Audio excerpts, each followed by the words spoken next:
Assalamualaikum warahmatullahi wabarakatuh. Waalaikumsalam warahmatullahi wabarakatuh. Mohon izin Bapak Ibu saya memperkenalkan diri karena sebelumnya senior saya Bu Marsi, Bu Edi dan Pak Watmo sudah cukup terkenal di Susukan. Kalau saya itu merasa belum terkenal, jadi saya wajib untuk memperkenalkan diri. Kalau di sini semuanya adalah senior-senior saya, para susu, saya hanyalah butiran debu Bapak Ibu. Karena saya masih amat sangat junior, bawahnya junior lagi, apa itu namanya ya? Ya, jadi saya wajib untuk memperkenalkan diri. Mohon izin. Oh iya, tayamum. Ya, berarti masih ada manfaatnya ya Pak. Nama saya Ika Yuli Astuti, unit kerja di SD Negeri 1 Panerusan Wetan. Iya, mungkin masih banyak di antara Bapak Ibu yang belum mengenal saya, memang karena saya kurang terkenal Bapak Ibu.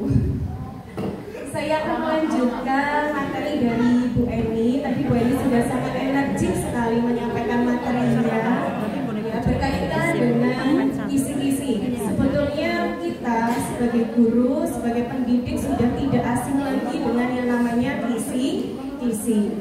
Sebetulnya memang kita sebagai guru diwajibkan untuk membuat kisi-kisi sendiri. Ya, apa mboten? Bukan kita menerima sudah jadi, entah itu dari kabupaten, entah itu mungkin dari guru yang lain. Kisi-kisi kan yang lebih memahami siswa kita di sekolah itu kan kita. Harusnya memang kisi-kisi itu guru sendiri yang membuat agar apa sih lebih relevan digunakan. Jadi tidak hanya kita copy paste, mungkin tidak disesuaikan dengan sekolah kita, karakteristik murid kita. Nanti yang ada malah materi belum diajarkan, ternyata sudah keluar di soal. Kalau di asas yang tahun lalu saya menemukan itu di IPAS kalau tidak salah, entah saya yang tidak bisa ngajar atau materi yang tidak sesuai, itu saya kurang paham. Jadi di IPAS itu lebih cenderung kalau saya analisis itu ke kurikulum 13, padahal kita sudah menggunakan kurikulum Merdeka kelas 5. Kebetulan saya saat ini mengaku di kelas 5. Sebetulnya sudah ingin berganti Bapak Ibu, tapi belum ada gantinya, masih harus pegang kelas 5 karena harus berkutat dengan lomba-lomba AMBK. Suntuk memang sedikit curhat. Lanjut pemilihan materi. Jadi di kisi-kisi itu kita kan ada kolom tadi matrik. Kisi-kisi itu berupa matrik yang di dalamnya ada kolom tersendiri. Nanti setelah tujuan pembelajaran itu adalah materi pokok. Jadi materi yang dituliskan di kisi-kisi diharapkan memenuhi 4 catatan ini. Yang pertama adalah urgensinya. Itu adalah materi yang secara teoritis mutlak harus dikuasai oleh siswa. Jadi jangan sampai materi yang sudah tertulis di kisi-kisi itu belum kita ajarkan kepada siswa kita. Sama saja kita menzolimi anak-anak didik kita. Iya, kalau sudah keluar kata menzolimi berarti seharusnya tidak kita lakukan. Kasihan. Masa iya anak didik kita mau kita uji tanpa kita berikan materinya dulu? Wong kadang anak-anak saya di sekolah saya sudah saya berikan materinya saja masih belum dong. Masih belum paham saat mengerjakan itu, masih belum bisa menyelesaikannya dengan baik. Diharapkan setelah ini nanti kita sama-sama akan membuat sebuah materi yang memang betul-betul sudah kita ajarkan. Nanti harapannya adalah bisa dikuasai oleh murid-murid kita. Yang kedua adalah kontinuitas, yaitu adalah keberlanjutan. Kita kan sekarang kurikulum Merdeka itu per fase ya Bapak Ibu. Fase A itu untuk kelas 1-2, fase B itu untuk kelas 3-4, fase C untuk kelas 5 dan 6. Harapannya Bapak Ibu yang ada dalam satu fase dapat saling berkolaborasi, saling diskusi, saling musyawarah. Kira-kira kalau saya kan fase C masuknya, berarti nanti saya dapat berkolaborasi dengan Bapak Ibu guru yang di sekolah saya dengan guru kelas 6. Kalau di kelas 5 materi itu sudah diajarkan, harapannya di kelas 6 tinggal dilanjutkan. Jangan diulang materi yang sama. Nanti di kelas 5, kelas 6 dapatnya materinya sama, CP-nya sama, TP-nya sama, nanti malah ada TP yang mungkin tidak diajarkan. Harapannya saling berkolaborasi antar fase. Jadi di sini materi lanjutan yang merupakan pendalaman dari satu atau lebih materi yang sudah dipelajari sebelumnya. Jadi nanti guru kelas 1 dapat berkolaborasi dengan guru kelas 2, guru kelas 3 berkolaborasi dengan guru kelas 4, kelas 5 dengan guru kelas 6 yang sama-sama fasenya. Yang selanjutnya adalah relevansi. Materi terpilih merupakan materi yang berkaitan dan diperlukan untuk mempelajari atau memahami bidang studi lain. Jadi ada kaitannya, ada relevansinya. Yang terakhir adalah keterpakaian. Diharapkan materi yang diujikan itu memiliki terapan tinggi dalam kehidupan sehari-hari. Kalau menerapkan itu kan sudah kaitannya dengan level kognitif ya Bapak Ibu. Menerapkan itu C berapa? Menerapkan. Kita dulu sudah belajar taksonomi, belum ada C1 sampai dengan C6. C1 mengingat, C2 memahami, C3 menerapkan, C4 menganalisis, C5 mengevaluasi, C6 C6 mengkreasikan atau mencipta. Ya, berarti di sini belum taksonomi belum. Oke. Tadi kan harapannya adalah adanya penerapan. Berarti paling tidak nanti Bapak Ibu monggo membuat soalnya jangan lot semuanya atau jangan hot semuanya. Kalau hot semuanya kasihan, nanti tidak ada jenjang di dalamnya. Misalkan ada yang lot seberapa persen, mod seberapa persen, dan hot juga berapa persen. Next, ini. Masuk selanjutnya ke indikator soal. Indikator, kita kan pasti kalau penyusunan kisi-kisi selalu berkaitan dengan indikator nih Bapak Ibu. Indikator kita turunkan dari apa? TP, dari tujuan pembelajaran. Memang ada urutannya dari CP, TP, kemudian kita harus mengetahui materinya apa, baru kita turunkan menjadi sebuah indikator. Indikator itu sendiri adalah ciri-ciri kemampuan apa sih yang akan kita ukur dari anak didik kita.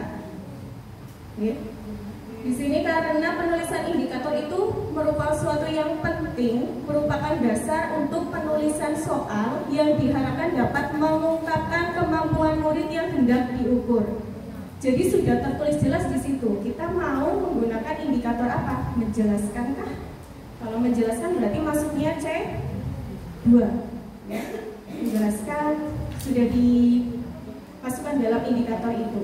Jadi tidak ada satu indikator itu yang kalau di dalam indikator itu kan berarti harus ada kata kerja, KKO, kata kerja operasional.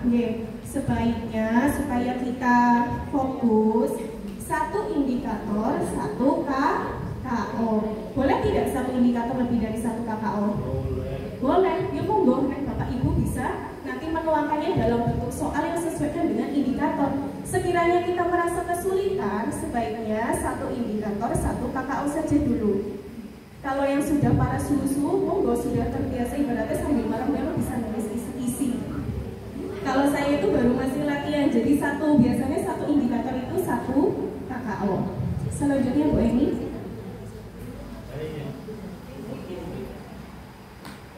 Nah, di sini terdapat kriteria indikator yang baik. Harapannya hari ini kita berkumpul di Korwil Aula Korwil Can di Kecamatan Susukan itu kita semua mendapat pencerahan. Kalau Bapak Ibu yang sudah cerah bisa lebih cerah lagi, kalau bagi saya dulu bisa tercerahkan.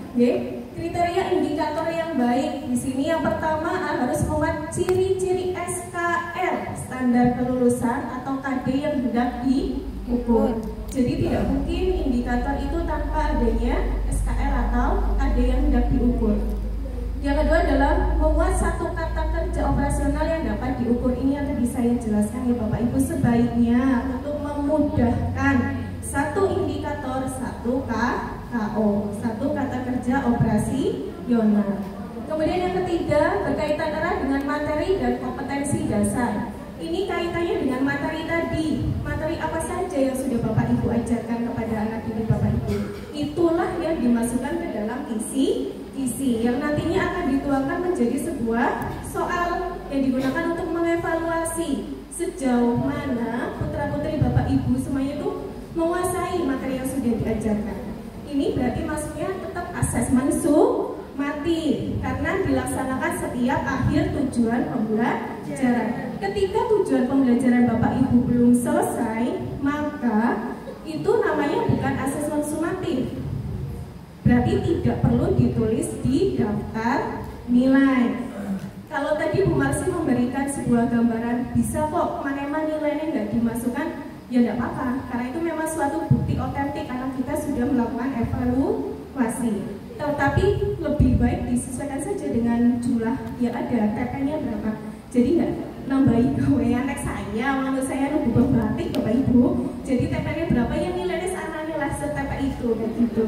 Karena kalau terlalu banyak juga bingung sendiri, gitu. Setidaknya kalau yang seperti Bapak Ibu rajin kayak Bu Marsi, monggo bisa banyak nanti dimasukkan semuanya, ya. Terus kalau misalnya saya itu biasanya satu TP ya, satu nilai sumatif saja, oke? Itu nanti dimasukkan ke daftar nilai. Terus yang berikutnya adalah dapat dibuat soalnya dengan bentuk soal yang telah ditetapkan dalam kisi-kisi. Nanti dalam pembuatan kisi-kisi Bapak Ibu itu nanti akan ada pembagian soalnya, berapa persen untuk pilihan ganda, berapa persen untuk pilihan kompleks dan sebagainya. Itu nanti akan disampaikan lebih lanjut oleh Pak Kuatno pada pertemuan yang akan datang. Hari ini kita akan fokus untuk menyusun kisi-kisi. Berarti mulai dari tujuan pembelajaran kita turunkan menjadi indikator, ya. Materinya apa, terus mau dibuat bentuk soal apa, pilihan kah, pilihan ganda kompleks, benar salah, menjodohkan atau urean. Nanti juga dicantumkan di situ itu untuk soal nomor berapa. Begitu ya Bapak Ibu? Siap, lanjut. Lanjut.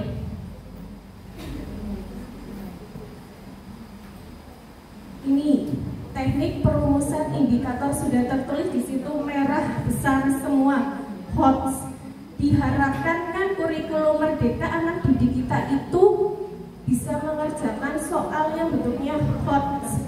High order thinking skill, keterampilan berpikir tingkat tinggi. Apakah semuanya soal yang kita buat harus HOTS? Tidak ya Bapak Ibu, apalagi untuk kelas 1, 2, 3 disesuaikan hot semuanya. Mana yang ada siswa itu bukan senang dia mengerjakan evaluasi, mbok malah nih trauma, mbok malah stres. Bu guru gawe soalnya ngelangan banget. Bu guru nih anggapannya semakin membahas soal susah semakin baik, semakin senang guru nih bocahnya kamelan men rasa nah orang bisanya. Bukan itu ya, sesuaikan dengan jenjang kelas dan karakteristik anak-anak kita. Bukan semakin susah semakin baik, tapi yang bagus itu adalah kita sudah mengajarkan materi itu belum sih?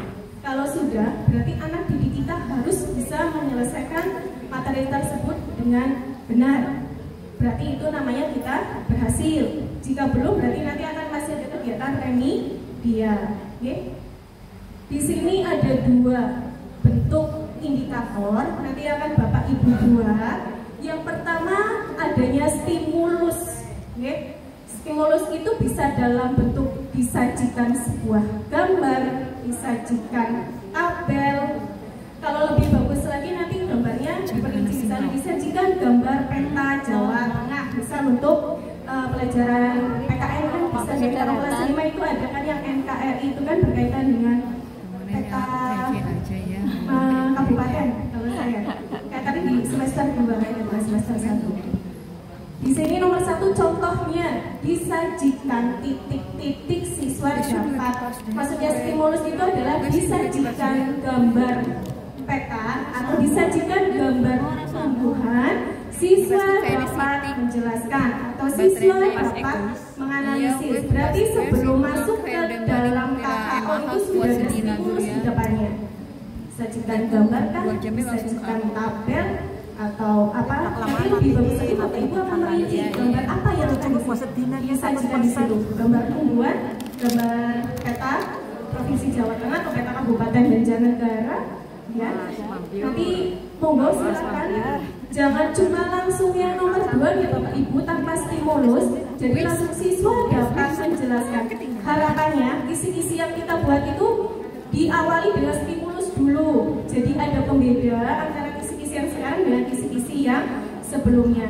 Kan kita harus selalu mengupgrade diri. Guru itu adalah selalu belajar. Kita itu adalah pembelajar sepanjang hayat. Jadi tidak akan ada polnya. Jadi kita sebagai entah apapun itu kita harus selalu mengupgrade diri. Nanti harapannya Bapak Ibu membuatnya dengan stimulus. Lah nanti anak udah dengan stimulus apa iya aku kudu gambar peta. Loh sekarang kan banyak kita cari di Google, ya, dimanapun. Kan tadi sudah disampaikan sebelumnya oleh Bu Marsi. Ya. Kita itu kan yang ada di sini adalah guru-guru yang sudah hebat, seorang wiyai. Ya. Saya sebenarnya ini hanya tinggal menyampaikan saja. Bapak Ibu sudah tahu sebelumnya. Jadi Pak Wato dapat wiyai segala ya seorang bakal bisa. Ibaratnya ini Bapak Ibu sudah pengalaman semuanya sudah bagus lah. Saya hanya menyampaikan materi yang saya dapatkan dari Banjar kemarin. Ini adalah dimensi proses kognitif yang tadi saya sampaikan, ya, taksonomi Bloom mulai dari C1 sampai dengan C6, di mana 6 tingkatan itu diklasifikasikan lagi masuk ke beberapa level kognitif. Ini masuk ke 3 level kognitif, mulai dari lower order thinking skill, keterampilan berpikir tingkat rendah. Okay? Itu identik dengan level C1 atau anak hanya mengetahui atau mengingat. Kata kerja yang digunakan itu biasanya adalah mengingat, mendaftar, mengulang, menirukan. Jadi nanti kalau Bapak Ibu membuat indikator dengan kata kerja seperti yang sudah ada di daftar, berarti Bapak Ibu itu membuat jenis soal yang lots, masih tingkat rendah. Ketika Bapak Ibu nanti masuk ke C2 dan C3 mulai memahami dan mengaplikasikan atau menerapkan, itu berarti sudah masuk ke MODS, Middle Order Thinking Skill, keterampilan berpikir tingkat menengah. Kalau Bapak Ibu seringnya menjelaskan, sering tidak membuat kata kerja menjelaskan, sering ya menjelaskan, menyebutkan, berarti Bapak Ibu itu sudah masuk dalam kategori membuat soal MODS, Middle Order Thinking Skill. Oke, karena itu masuknya ke C2, memahami.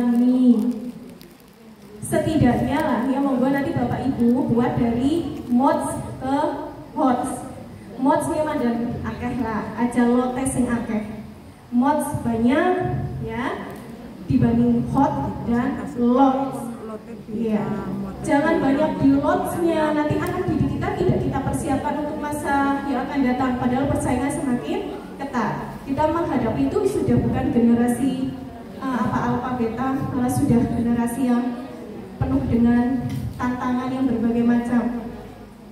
Terus yang selanjutnya kalau sudah masuk ke C4 sampai dengan C6, berarti Bapak Ibu sudah berhasil membuat soal dengan kategori HOTS, High Order Thinking Skill, kemampuan berpikir tingkat tinggi. Mulai dari nanti misalnya membandingkan.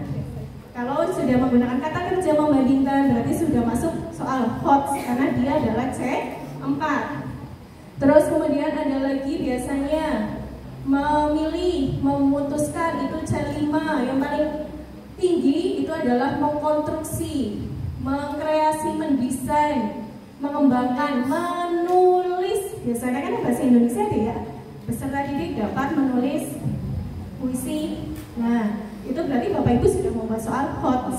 Tanpa kita sadari, kita sebetulnya sudah sering membuat soal HOTS. Hanya saja mungkin kita kalau saya pribadi itu masih kadang lupa ini C berapa sih maksudnya. Nah, jadi saat membuat kisi-kisi monggo kok Bapak Ibu dipersilakan untuk nyanding taksonomi Bloom yang kata kerja operasional, boleh.